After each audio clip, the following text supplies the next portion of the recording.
தமிழன் பிச்சை எடுக்க மாட்டான், அதுவும் உங்கள் பிச்சையை ஏற்கவே மாட்டான் தங்கச்சி அப்படின்னு நாடாளுமன்றத்துல தன்னுடைய முதல் உரையில கமல்ஹாசன் அவர்கள் நிர்மலா சீதாராமனுக்கு எதிராக பேசினது தமிழ்நாடு முழுக்க, இந்தியா முழுக்க ட்ரெண்ட் ஆச்சு. அது எல்லாருக்குமே தெரியும்.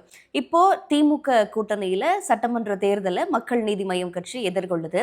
அப்போ இந்த தேர்தல்ல போட்டியிடல, இது தியாகம் அல்ல கடமை, சுயநலம் அல்ல பொறுமை அப்படின்னு சொல்லிட்டு 2 பக்க அறிக்கையை கமல்ஹாசன் அவர்கள் வெளியிட்டிருக்காரு. யூஸ்வலாகவே கமல்ஹாசன் அவர்கள் பேசினாலே, தமிழில் பேசினாலே அது தமிழில் நம்ம டிரான்ஸ்லேட் பண்ணுற மாதிரி இருக்கும். அந்த அறிக்கை தொடங்குறதுக்கு முன்னாடி ஒரு முக்கியமான குறளை அவர் அதில் குறிப்பிட்டிருக்கிறாரு. அது என்ன குறள் அப்படின்னா, நல் ஆறு எனினும் கொழல் தீது மேல் உலகம் இல்லெனினும் ஈதலே நன்று அப்படிங்கிறது இந்த குறள். மீனிங் புரிஞ்சதா? புரியலல்ல, நான் சொல்கிறேன். இந்த குறளுடைய அர்த்தம் என்ன அப்படின்னா, நல்ல நெறி அப்படின்னு அந்த கொள்கை உடையவங்க சொன்னாலும் கூட பிறரிடமிருந்து ஒரு பொருளை இறந்து வாங்குறது அப்படிங்கிறது தீமையை தான் தரும். அதே நேரத்தில் ஒரு பொருளை நம்ம விரும்பி மற்றவங்களுக்கு கொடுக்கிற பட்சத்தில் அது நமக்கு நன்மை பயக்கும் அப்படிங்கிறது தான் இந்த குறளுடைய அர்த்தம்.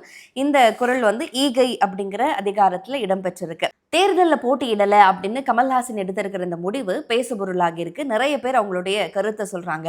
கமல்ஹாசன் எடுத்திருக்கிற இந்த முடிவு பத்தி நீங்க என்ன நினைக்கிறீங்க அப்படின்னு கமெண்ட்ல சொல்லுங்க. அதுவும் இல்லாம இந்த சூழலோட இந்த திருக்குறளை அவர் பொருத்தின விதம் எப்படி இருக்கு அப்படின்னு மென்ஷன் பண்ணுங்க.